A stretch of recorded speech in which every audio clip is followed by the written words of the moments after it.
அண்மைச் செய்தி. சென்னையில் பெட்ரோல் பங்குகளுக்கு பொதுமக்கள் படையெடுத்திருக்கின்றனர். பெட்ரோல் தட்டுப்பாடு என புரளி ஏற்பட்டிருக்கும் நிலையில் பொதுமக்களின் கூட்டம் பெட்ரோல் நிலையங்களில் அலைமோதி வருகிறது. எரிவாயு சிலிண்டரை போன்று பெட்ரோல் டீசல் தட்டுப்பாடும் ஏற்பட போவதாக வதந்தி பரவியிருக்கும் நிலையில் பெட்ரோல் நிலையங்களில் பொதுமக்கள் கூட்டம் அலைமோதி வருகிறது. இதனை நாம் அண்மைச் செய்தியாக பார்த்து வருகிறோம். எரிவாயு சிலிண்டரை போன்று பெட்ரோல் டீசலுக்கும் தட்டுப்பாடு ஏற்படும் என புரளி பரவியிருக்கும் நிலையில் பொதுமக்களின் கூட்டம் பெட்ரோல் நிலையங்களில் அலைமோதி வருகிறது. வரிசை கட்டி நின்று எரிவாயு வாங்க பெற்றோர்கள் ஆர்வம் காட்டி வருகின்றனர்.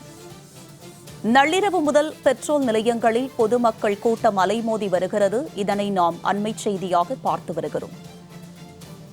இது பற்றிய கூடுதல் விவரங்களுடன் இணைகிறார் எமது செய்தியாளர் குணசுந்தரி. அவரிடம் விவரங்களை கேட்டு பெறலாம். குணசுந்தரி, விவரம் என்ன பதிவு பண்ணுங்க. வணக்கம் உமா.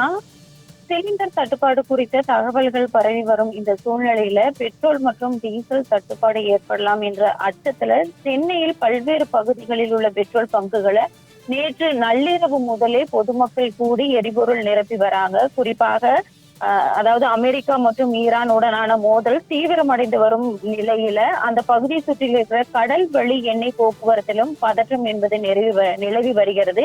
இந்த சூழ்நிலையில் உலகின் முக்கியமான எண்ணெய் போக்குவரத்து வழித்தடமாக கருதப்படும் ஹார்முஸ் நீர் வழியாக வரக்கூடிய அந்த கடல் வழி எண்ணெய் போக்குவரத்திலும் இந்த பதட்டம் என்பது நிலவி வரும் இந்த சூழ்நிலையில் இந்தியா உள்ளிட்ட பல நாடுகளுக்கான கச்சா எண்ணெய் மற்றும் எரிவாயு விநியோகம் என்பது தற்பொழுது பாதிக்கப்பட்டிருக்கிறது. இந்த சூழ்நிலையில் கடந்த சில நாட்களாகவே சிலிண்டரின் தட்டுப்பாடு என்பது ஏற்பட்டு வருகிறது. இதற்காக சிலிண்டர் வாங்குவதற்காகவும் அதே போன்று சிலிண்டர் வீட்டு சமையல் எரிவாயு சிலிண்டர் நிரப்புவதற்காகவும் எல்பிஜி நிலையங்களில் பொதுமக்கள் திரண்டு வரும் அந்த காட்சியும் சில நாட்களாக நம்மால் காண முடிகிறது. இந்த சூழ்நிலையில் பெட்ரோலும் பாதிக்கப்படுமோ, பெட்ரோல் தட்டுப்பாடு ஏற்படுவதற்கான வாய்ப்புகள் இருப்பதாக வதந்திகள் என்பது நேற்று நள்ளிரவு முதலே பரவி வரும் இந்த சூழ்நிலையில் சென்னை முழுவதும் இருக்கக்கூடிய பல்வேறு பெட்ரோல் பங்குகளில் நேற்று நள்ளிரவு முதலே பொதுமக்கள் கூடி அவர்கள் வாகனங்களுக்கு எரிபொருள் நிரப்பி வருகிறார்கள். இதனால் பல்வேறு இடங்களில்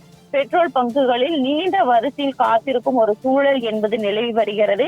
இதன் தாக்கமாக இந்த எரிவாயு விநியோகத்தில் சிக்கல் ஏற்படுவதாகவும் கூறப்படும் இந்த நிலையில் பொதுமக்கள் அச்சத்தின் காரணமாகவே இந்த நீண்ட வரிசை என்பது ஏற்பட்டு வரும் அந்த சூழலை நம்மால் காண முடிகிறது. குறிப்பாக இந்த போர் பதற்றம் காரணமாக பல வாழ்வாதார பிரச்சனைகள் ஏற்பட்டு வரும் இந்த சூழ்நிலையில் சமையல் எரிவாயு சிலிண்டர் ஒரு முக்கியமாக கருதப்படும் இந்த நிலையில் கடந்த சில நாட்களாகவே இந்த சிலிண்டர் எரிவாயு என்பது தட்டுப்பாடு ஏற்பட்டு வரும் இந்த நிலையில் அது ஒரு முக்கிய காரணமாக பார்க்கப்பட்டு பொதுமக்கள் மீண்டும் எவ்வாறு சிலிண்டரில் தட்டுப்பாடு ஏற்பட்டு வருகிறது, அதே போன்று பெட்ரோலும் தட்டுப்பாடு ஏற்படுமோ என்ற அச்சத்தில் தொடர்ந்து பெட்ரோல் பங்குகளில் எரிவாயு நிரப்புவதற்காக பல்வேறு வாகனங்களில் பொதுமக்கள் நீண்ட வரிசையில் காத்திருக்கும். குறிப்பாக இருசக்கர வாகனங்கள் முதல் பெரிய வாகனங்கள் வரை அனைத்துமே நீண்ட வரிசையில் காத்திருந்து, குறிப்பாக நேற்று நள்ளிரவில் 1 கிலோமீட்டர் தொலைவிலும் கூட அந்த வாகனங்கள் வரிசையில் நின்று அந்த எரிபொருள் நிரப்பும் அந்த காட்சியும் நம்மால் காண முடிகிறது. அதே போன்று இன்று காலை முதலிலேயே இந்த வாகனங்கள் நீண்ட வரிசையில் காத்திருந்து இந்த பெட்ரோல் நிரப்பும் அந்த எரிபொருள் நிரப்பும் அந்த காட்சியும் நம்மால் காண முடிகிறது. உங்களுடைய விரிவான விவரங்களுக்கு நன்றி குணசுந்தர்.